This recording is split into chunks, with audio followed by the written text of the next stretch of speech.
At the end of this level, we're going to see the puzzle again. And here, I'll tell you what I think the puzzle means. Each of these games represents an idea that was on Koda's mind at the time that he was making it.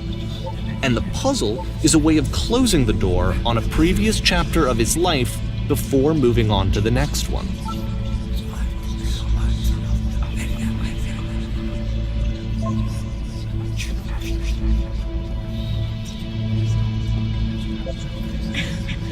In each of his games, after exploring a theme that, he might find difficult, Koda can then place this puzzle that he knows has a reliable solution, he understands exactly how it works, and so it gives him a simple mechanism for moving on.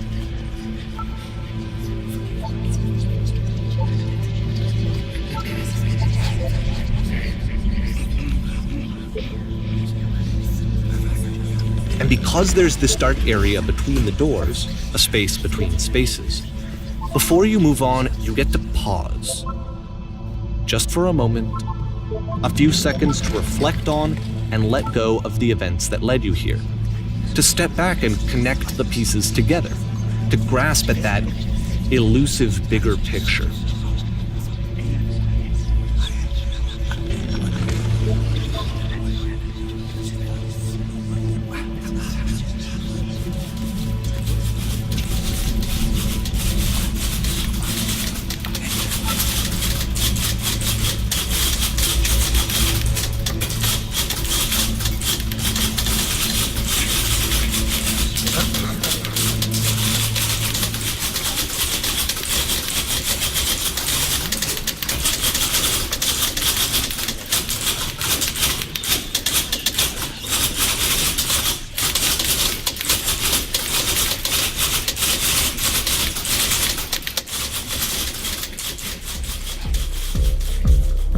Okay, this one is tough.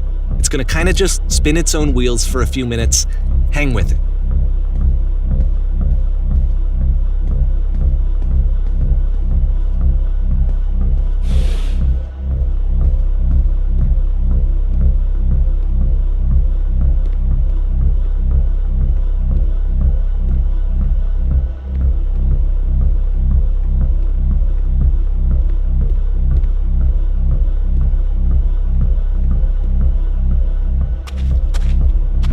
See, this is it, the whole game, and there's nothing that's particularly interesting about it. You just walk to the end of a hallway.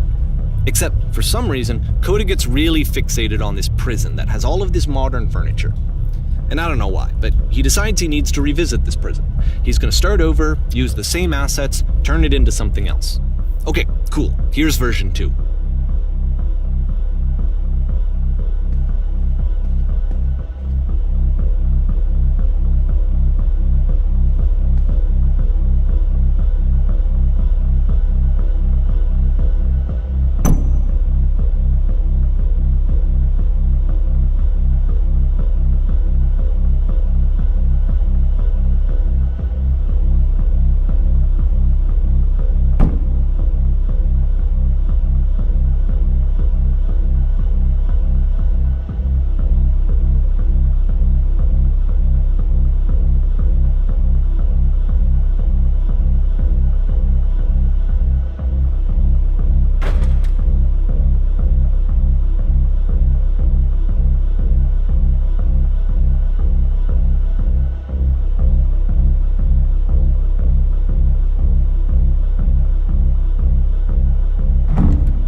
There's a bit more to this one, but still it's not really communicating anything. It's kind of just weird for weirdness' sake.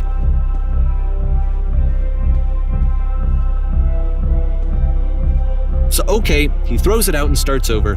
This time he comes at the prison idea from a different direction.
And of course, now the table is gone and you can't begin the chain of events to escape.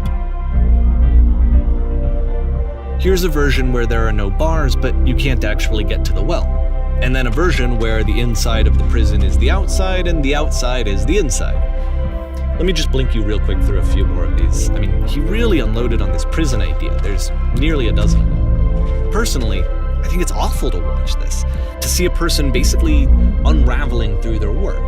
And for what? Like, at what point do you just go, maybe there are game ideas other than this prison that I could be working on? But Coda doesn't have that voice telling you to stop, that particular mechanism of defense against yourself. Without it, you just spiral. And so he keeps going and going and going and going and going, and then he hits on something. And he likes it. And that's it. He's done. He stops making prisons. This is the very last version of the prison game that he created, and the reason I think it works is that the prison is not actually in it.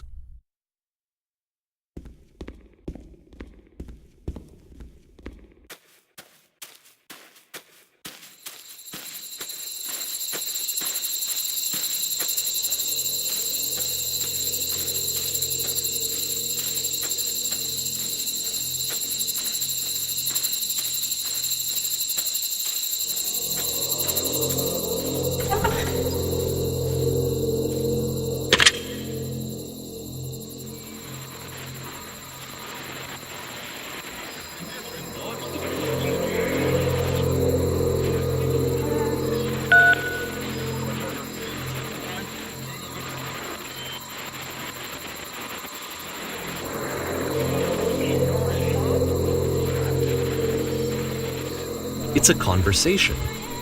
And so this is what Coda wants, is to be able to talk to someone, to share what's on his mind, and to get some good advice from someone who knows. But the irony is that even in this scenario, you're still talking to yourself. You know, all of these games so far are Coda talking to himself.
I can see why he considers this a fitting conclusion to the prison games. After all of the obsession and frustration, just to be told by someone you can trust that things are going to be okay. Wouldn't that be nice?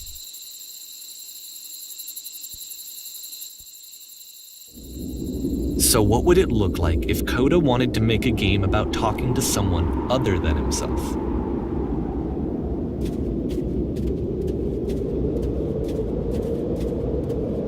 To me, this environment is meant to represent Coda's puzzle, with the two doors on either side and a dark transitional space between.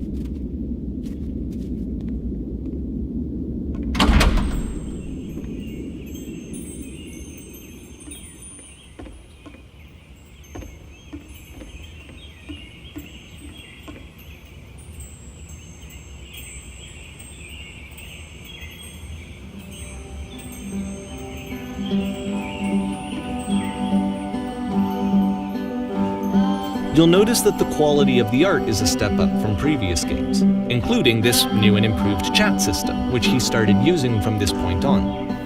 From here on out, he begins putting much more effort into the visual polish of his work, and this particular game took 2 months to create as a result.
After the intense set of prison games, this house cleaning level almost feels like cleansing. It's the moment after a particularly difficult or traumatic experience where you just need to let it sit and digest inside of you, and eventually cohere into something meaningful.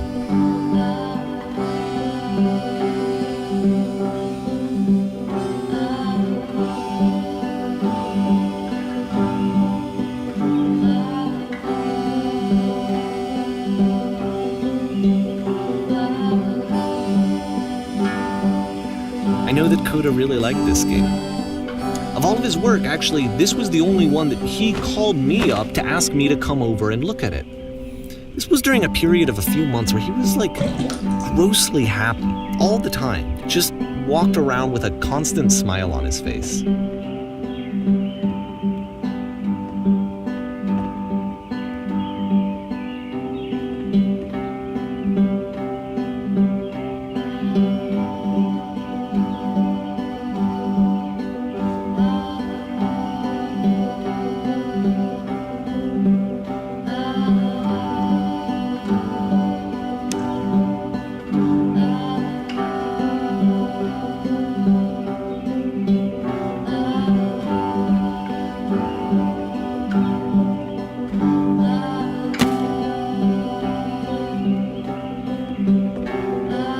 I'm glad he made this. I'm glad he found some peace.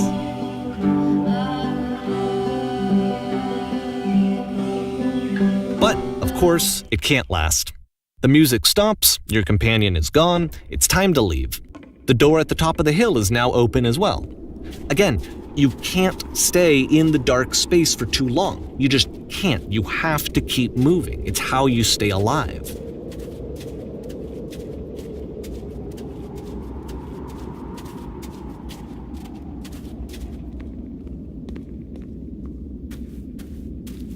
Which is the whole point of the puzzle doors, right? That sooner or later you have to pick up and move. I really thought that was the point of it.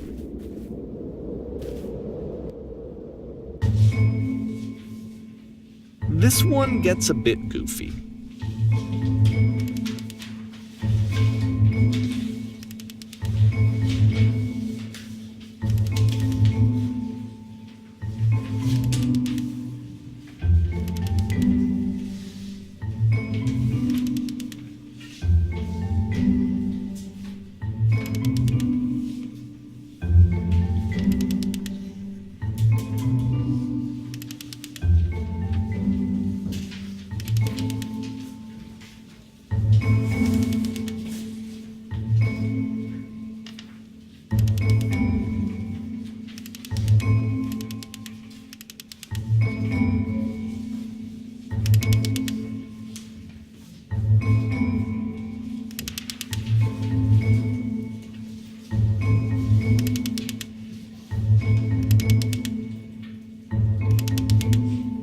About halfway through the game, the perspective shifts,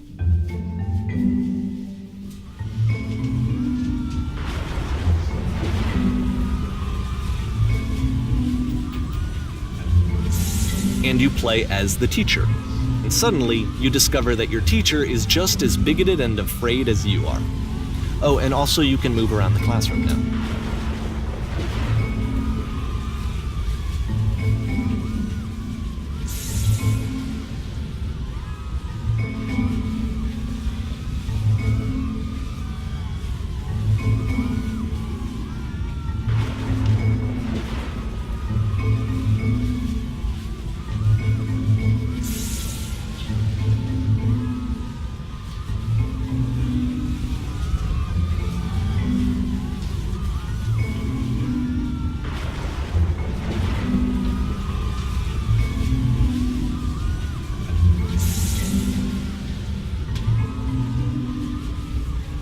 I fell pretty hard for this one. I feel like it's one of the most relatable experiences that you can have. To assume that some other person is perfect and totally fulfilled in every way, and completely miss all of the little flaws that make them painfully human. I think about this game a lot these days.